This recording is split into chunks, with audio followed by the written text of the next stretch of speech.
ഉസ്ബെക്കിസ്ഥാനിലെ ബുഖാറ എന്ന ചരിത്ര നഗരത്തിന്റെ പ്രാന്തത്തിലുള്ള അമീറിന്റെ ഫാം ഹൗസിൽ എത്തിയിരിക്കുകയാണ് ഞാൻ. സിത്തോറായ് മോഖി ഖോസ എന്ന ഗ്രാമീണ വസതി ഒരു കൊട്ടാരം തന്നെയാണിത്. അതിലെ പ്രധാന കെട്ടിടത്തിനകത്തെ കാഴ്ചകൾ കണ്ട ശേഷം പുറത്തിറങ്ങി. ഇവിടെ ഒരു ഉദ്യാനമുണ്ട്. ഉദ്യാനത്തിനകത്ത് ഖോനായ് കാഷ്ത് എന്ന ഗസ്റ്റ് ഹാൾ തുടങ്ങി പല നിർമ്മിതികൾ. 1915-16 വർഷങ്ങളിൽ നിർമ്മിച്ചതാണിത്. അമീറിന്റെ കാലത്ത് വളരെ സജീവമായിരുന്ന അതിഥി മന്ദിരമായിരുന്നു ഇത്.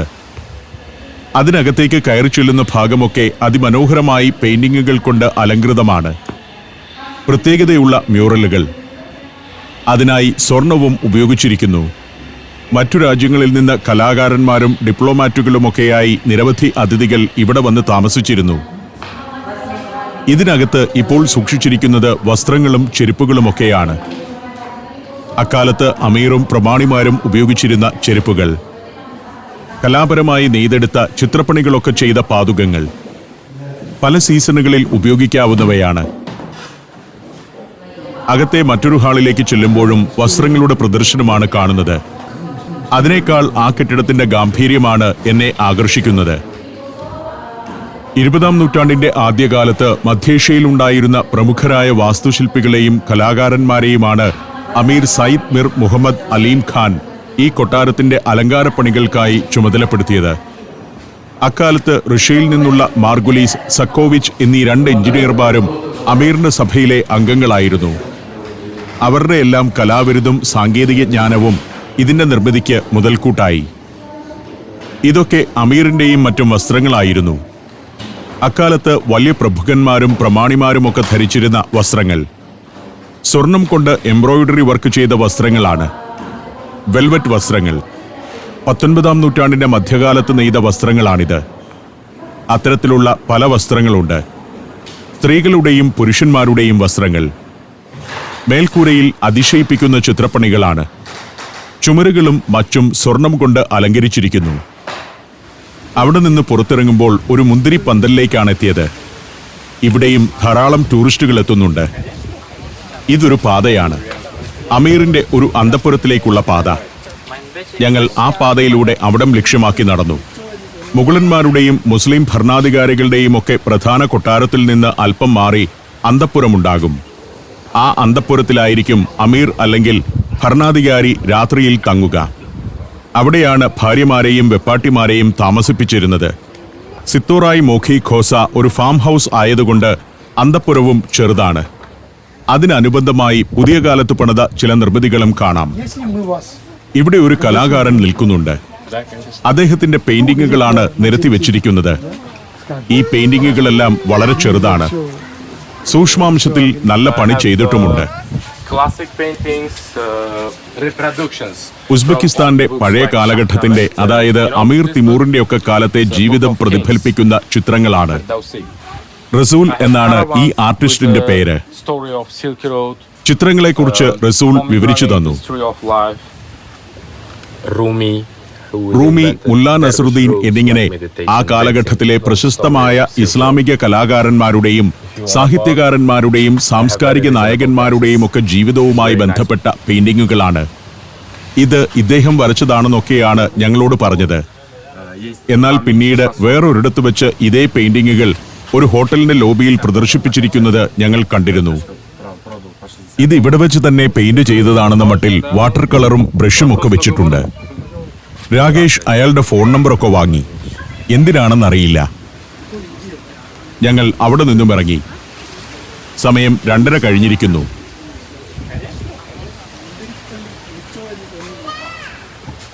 കൊട്ടാരത്തിന്റെ പടിപ്പുര കടന്ന് നഗരത്തിന് പുറത്തേക്ക് നീണ്ടുകിടക്കുന്ന ഹൈവേയിലേക്കു കയറി. മുന്നിൽ വലിയൊരു കവാടമുണ്ട്. നഗര കവാടമാണിത്. ബുഖാറ നഗരത്തിന്റെ ഓർണമെന്റൽ ഗേറ്റ്. ആ നഗര കവാടം പിന്നിടുന്നതോടെ ഞങ്ങൾ നഗരത്തിന് പുറത്തായി. ഇനി ഗ്രാമങ്ങളിലേക്കാണ് പോകുന്നത്. ഡ്രൈവറായ മൻസൂർ അപ്പൂപ്പൻ ചില ഗ്രാമങ്ങൾ കാണിക്കാമെന്ന് ഏറ്റിട്ടുണ്ട്. ഗ്രാമങ്ങളിൽ ഫാമുകളുണ്ട്. ഇദ്ദേഹത്തിന് പരിചയമുള്ള കുറെ ഫാമുകൾ. അങ്ങോട്ട് കൊണ്ടുപോകാമെന്നാണ് പറയുന്നത്. നഗരപ്രാന്തത്തിലെ കാഴ്ച ഇതാണ്. കെട്ടിട നിർമ്മാണ വസ്തുക്കൾ വിൽക്കുന്ന ഇടങ്ങൾ, ചെറിയ ഓഫീസുകൾ, ചെറുകടകൾ, അത് കഴിയുമ്പോഴേക്കും പിന്നെ ഗ്രാമീണ വീടുകളായി. തകരം മേഞ്ഞ ചെരിഞ്ഞ മേൽക്കൂരയുള്ള നീളൻ വീടുകൾ. ഇതൊരു ഹൈവേയാണ്.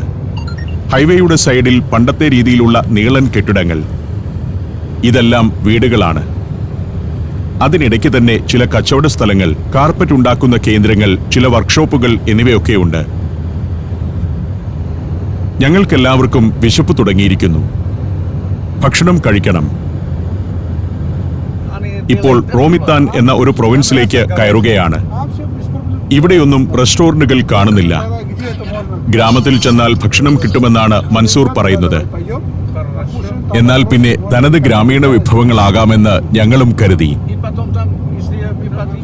റോമിത്താന്റെ പ്രദേശത്തേക്ക് കയറി. റോമിത്താൻ ഒരു റയോണാണ്. സോവിയറ്റ് കാലഘട്ടത്തിൽ റയോൺ എന്നത് ഒരു പ്രവിശ്യയുടെ ഭരണ സംവിധാനമാണ്. ആ ഘടന ഇപ്പോഴും ഇവിടെയൊക്കെ നിലനിൽക്കുന്നുണ്ട്. റോമിത്താന്റെ പട്ടണഭാഗമാണ് ഇതൊക്കെ. നട്ടുച്ചയും നല്ല വെയിലുള്ള നേരവുമായതുകൊണ്ട് ഇവിടമൊന്നും ഒട്ടും സജീവമല്ല. ആളുകളൊന്നും വഴിയിലില്ല. കടകളെല്ലാം അടഞ്ഞുകിടക്കുന്നു. കെട്ടിട നിർമ്മാണ സാമഗ്രികൾ വിൽക്കുന്ന ധാരാളം കടകൾ പോകുന്ന വഴിക്കെല്ലാം കാണാം. ഹാർഡ്വെയർ, ടൈൽസ്, സിമന്റ്, ജനൽ, കട്ടില എന്നിവയൊക്കെ വിൽക്കുന്ന കടകൾ. പക്ഷേ അവിടെയൊന്നും ആളനക്കമില്ല. സമ്മറിൽ 12 മണി മുതൽ 3 മണി വരെ ഇവിടെയൊക്കെ ശാന്തതയായിരിക്കും. അധികം ആളുകൾ ഉണ്ടാവില്ല. സമോസയുടെ കടകൾ പലയിടത്ത് കണ്ടു. പക്ഷേ ഞങ്ങൾക്ക് കാര്യമായി എന്തെങ്കിലും കഴിക്കണം. അത് ഗ്രാമത്തിൽ കിട്ടും എന്ന് പറഞ്ഞാണ് മൻസൂർ ഞങ്ങളെ കൊണ്ടുപോകുന്നത്. ഹൈവേയിൽ നിന്ന് ഒരു ഉൾഗ്രാമത്തിലേക്ക് വണ്ടി തിരിഞ്ഞു. ഇവിടമൊക്കെ മൻസൂറിന് പരിചയമുള്ള സ്ഥലങ്ങളാണ്. നിരവധി ഫാമുകളുള്ള സ്ഥലമാണിത്. കന്നുകാലികൾ, ആടുകൾ ഇതെല്ലാമുള്ള ഫാം ഹൗസ് ജീവിതം കാണിക്കാമെന്ന് പറഞ്ഞാണ് കൊണ്ടുപോകുന്നത്. എനിക്കും വലിയ ആവേശമായി. ഗ്രാമത്തിലേക്കെത്തുന്നു. ഇവിടെയെല്ലാം ഫാമുകൾ ഉള്ളതിന്റെ ലക്ഷണങ്ങൾ കണ്ടു തുടങ്ങി. പലയിടത്തും വൈക്കോൽ അട്ടിയിട്ട് വെച്ചിരിക്കുന്നു. വീടുകളോടനുബന്ധിച്ചാണ് ഈ ഫാമുകൾ. ഇതൊക്കെ വീടുകളാണ്. വൈക്കോൽ എവിടെയും കാണാം. ധാരാളം ഫാമുകൾ ഉണ്ടെന്ന് മനസ്സിലായി. ചാണകത്തിന്റെ മണവുമുണ്ട്. ട്രാക്ടറുകൾ, ട്രെയിലറുകൾ, ട്രക്കുകൾ, പിക്കപ്പുകളൊക്കെയുണ്ട്. പക്ഷേ ഇവിടമൊന്നും നമ്മുടെ മൻസൂർ ഉദ്ദേശിക്കുന്ന സ്ഥലമല്ല. എനിക്കൊരു സംശയമായി. പുള്ളിക്ക് സ്ഥലം അറിയില്ലേ എന്ന്. അങ്ങനെ ഞങ്ങൾ ഫാമുകൾ തപ്പിപ്പോകാൻ തുടങ്ങി. ജലസമൃദ്ധമായൊരു കനാൽ പിന്നിട്ടു. ഇനി വലത്തോട്ട് തിരിയാമെന്ന് പറഞ്ഞ് മൻസൂർ കാർ അങ്ങോട്ട് തിരിച്ചു. നീളൻ മതിൽക്കെട്ട്. ഇതിനകത്തെല്ലാം കന്നുകാലികളുണ്ട്. എന്നാൽ തനിക്ക് പരിചയമുള്ള ഒരാളുടെ വീടാണ് മൻസൂർ തപ്പി നടക്കുന്നത്. ആ സ്ഥലം എവിടെയാണെന്ന് മനസ്സിലാവാത്തതാണ് കാരണം. തന്നെയുമല്ല, വഴി ചോദിക്കാൻ ഇവിടെയെങ്ങും മനുഷ്യരെയും കാണുന്നില്ല. അങ്ങനെ കുറെ നേരം പല വഴികളിലൂടെ ഞങ്ങൾ കടന്നുപോയി. ഒടുവിൽ ഏതെങ്കിലും ഒരു വീടിന്റെ മുന്നിൽ നിർത്താൻ ഞാൻ പറഞ്ഞു. ഇറങ്ങിച്ചെന്ന് ചോദിക്കാം. ഇവിടുത്തെ ആളാണല്ലോ മൻസൂർ. അദ്ദേഹം പറഞ്ഞു, അങ്ങനെ ചെയ്താൽ ശരിയാവില്ല. ആളുകൾക്കത് ഇഷ്ടപ്പെടില്ലത്രേ. ഒരു സ്ത്രീ വഴിയേ പോകുന്നുണ്ട്. അവരോട് ചോദിക്കാമെന്ന് ഞാൻ പറഞ്ഞെങ്കിലും മൻസൂറിന് അതങ്ങോട്ട് ബോധ്യമായില്ല. ഈ നാട്ടുകാരനാണെങ്കിലും ചെറിയ സങ്കോചമുണ്ട്. ഇതൊരു ഫാം ഹൗസ് ആണെന്ന് തോന്നുന്നു. അങ്ങോട്ടൊന്ന് കയറാമെന്ന് ഞാൻ പറഞ്ഞു. ആദ്യമൊന്നും മടിച്ചെങ്കിലും മൻസൂർ കുറച്ചുകൂടി മുന്നോട്ടെടുത്തിട്ട് വണ്ടി അവിടെ നിർത്തി. കാർ പിറകോട്ടെടുത്തു. എന്റെ അഭിപ്രായത്തെ ഒന്ന് മാനിച്ചേക്കാം എന്ന് വെച്ചതാണെന്ന് തോന്നുന്നു. ഇതാണ് ഞാൻ പറഞ്ഞ വീട്. ഗേറ്റ് പാതി തുറന്നാണ് കിടക്കുന്നത്. വണ്ടി നിർത്തി ഇറങ്ങി മൻസൂർ മുൻപേ നടന്നു. ഞാൻ പിന്നാലെയും. മൻസൂർ വിളിച്ചു കൂവുന്നുണ്ട്. ഗേറ്റ് കടന്നു ചെല്ലുമ്പോൾ ഒരു വയലാണ് കാണുന്നത്. ഗോതമ്പ് പാടമാണ്. അവിടെ നിന്ന് വിളിച്ചു കൂവി. പ്രതികരണമൊന്നുമില്ല. അപ്പോൾ മൻസൂറും രാകേഷും കൂടി ഒരു തീരുമാനത്തിലെത്തി. ഈ സമയത്ത് ആരെയും വിളിച്ചാൽ കിട്ടില്ല. കാരണം വേനൽക്കാലത്ത് എല്ലാവരും കിടന്നുറങ്ങുന്ന നേരമാണിത്. പ്രത്യേകിച്ചിന്ന് ഞായറാഴ്ചയാണ്. ഒരാളെയും ഈ നേരത്ത് കണ്ടുകിട്ടില്ല എന്ന് തീർച്ചയായി. ഞങ്ങൾ തിരികെ നടന്നു. Saudi Arabia, United Arab Emirates, Kuwait. സഞ്ചാരം വോള്യം നമ്പർ 20. ഫുൾ HD-യിലുള്ള അപൂർവ ദൃശ്യയാത്രാ വിവരണ ശേഖരം ഉടൻ സ്വന്തമാക്കാൻ സഞ്ചാരം എന്ന് SMS ചെയ്യൂ. ഫോൺ 9995 444 222. ഇതൊക്കെയാണ് വീടുകളുടെ രീതി. വലിയ സൗന്ദര്യമൊന്നുമില്ലെങ്കിലും ജീവിക്കാൻ കൗതുകം തോന്നുന്ന തരത്തിലുള്ള വീടുകളാണ്. ഇവിടുത്തെ ഒരു വീടെന്ന് പറയുന്നത് ഒരു കെട്ടിടമല്ല, ഒരു മുറ്റത്തിന് ചുറ്റുമുള്ള കുറേ കെട്ടിടങ്ങളാണ്. അവിടെ ട്രെയിലറുകൾ ഉണ്ടാകും, കാറ് കാണും, പിക്കപ്പ് വാൻ ഉണ്ടാകും, കുട്ടികൾ കാണും, പിന്നെ കുറെ പശുക്കൾ, ആട് എന്നിവയൊക്കെ ഉണ്ടാവും. പക്ഷേ അതൊന്നും കാണാൻ ഈ നേരത്ത് പറ്റുന്നില്ല. എല്ലാ വീടിന്റെയും മുന്നിൽ വലിയൊരു ഗേറ്റ് ഉണ്ടാകും, മതിൽ കെട്ടും. അതെല്ലാം കണ്ട് കുറെ നേരം സഞ്ചരിച്ചു. ഒടുവിൽ ഒരിടത്ത് വണ്ടി നിർത്തി മൻസൂർ ഇറങ്ങി. എന്തെങ്കിലും സംഭവിക്കുമോ എന്ന് നോക്കാമെന്ന് ഞാനും കരുതി.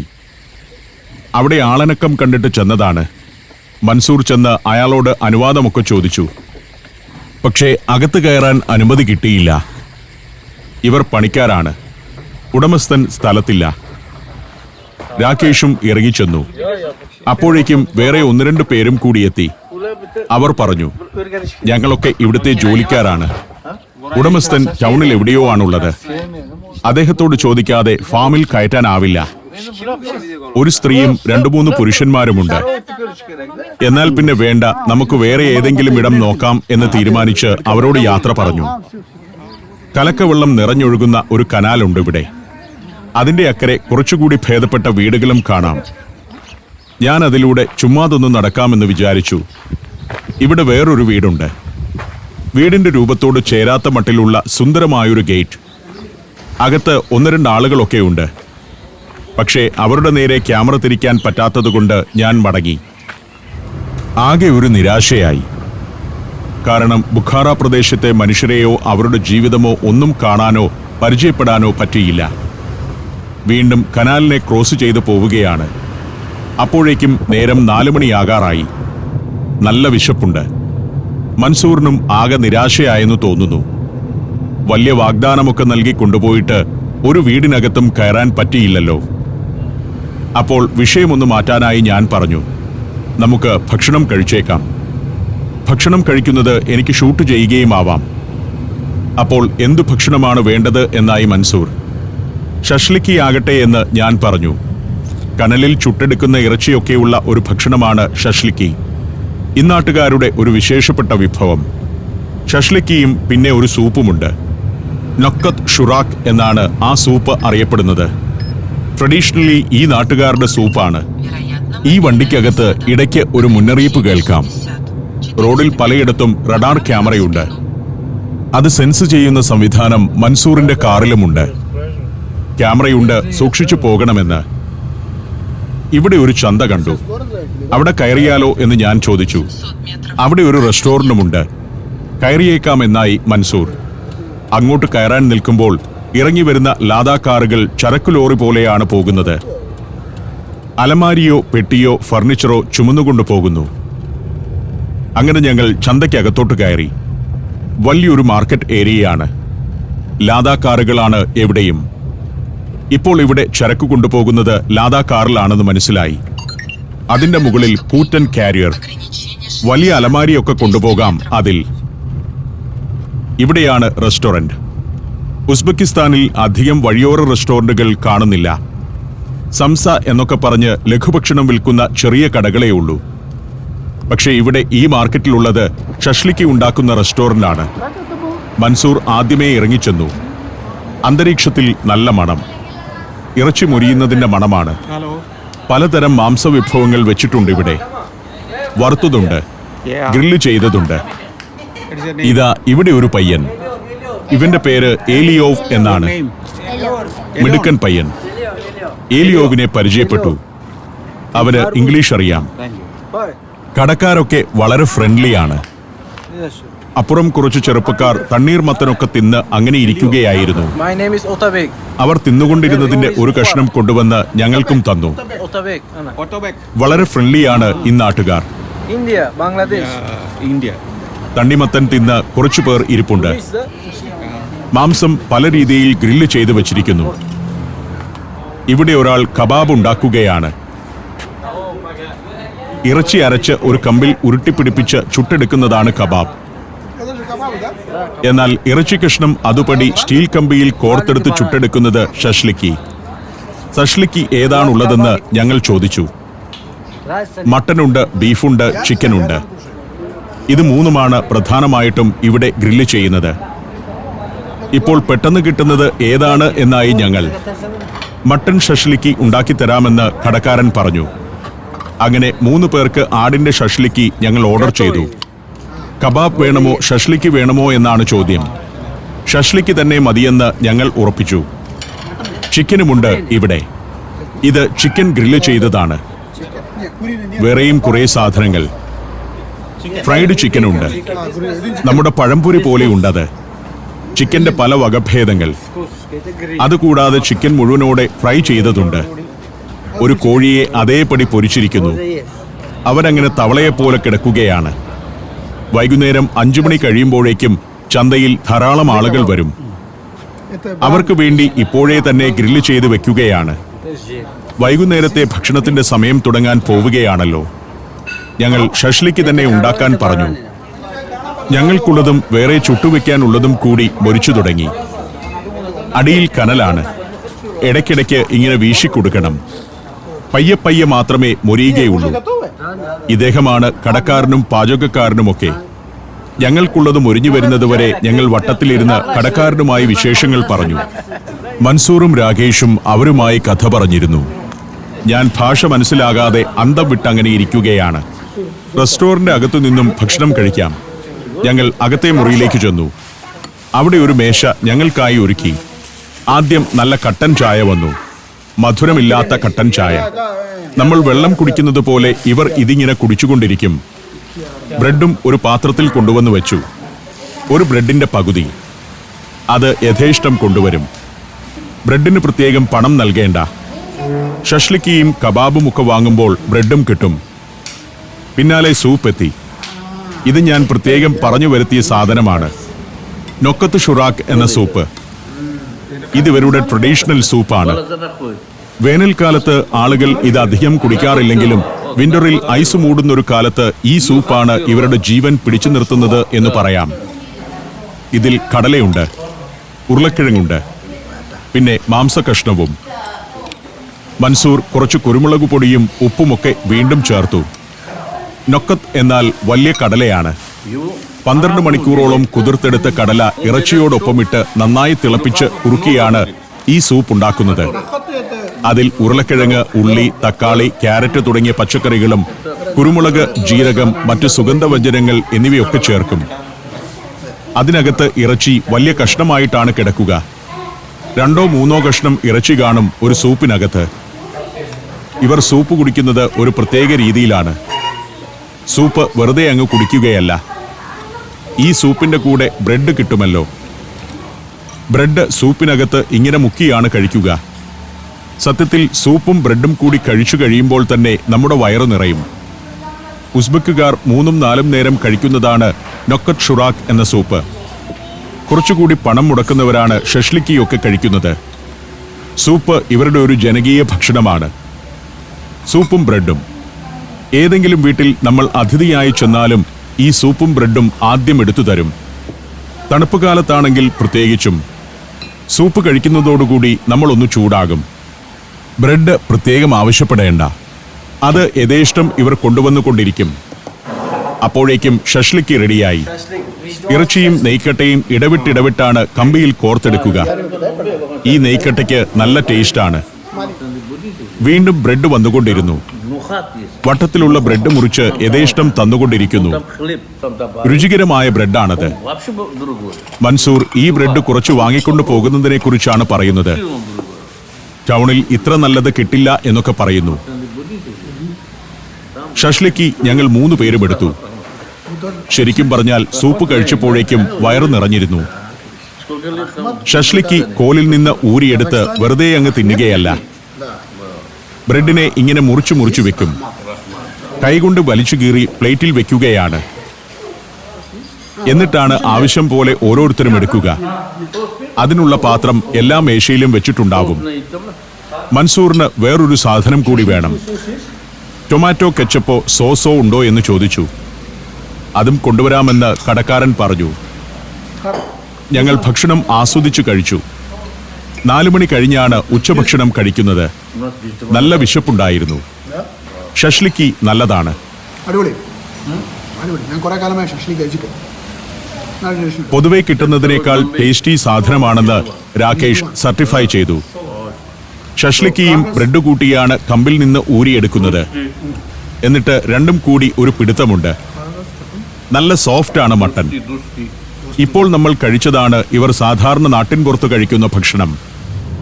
ഭക്ഷണം കഴിച്ച് ഞങ്ങൾ ഇറങ്ങി. ഇനി തിരികെ നഗരത്തിലേക്ക് തന്നെ പോകാൻ തീരുമാനിച്ചു. ബുഖാറ ടൗണിലേക്ക് പോകണം. ഞങ്ങൾ ഇന്ന് താമസിക്കുന്നത് ബുഖാറയിലാണ്. അവിടുത്തെ ഹോട്ടലിൽ പോയി ചെക്ക് ഇൻ ചെയ്ത് ഒന്ന് കുളിച്ച് വിശ്രമിക്കണം. ഇനി സന്ധ്യയ്ക്ക് പുറത്തേക്കിറങ്ങിയാൽ മതി. അതുവരെ വിശ്രമിക്കാൻ തീരുമാനിച്ച് പോവുകയാണ്. നേരം 4:30 കഴിഞ്ഞിരിക്കുന്നു.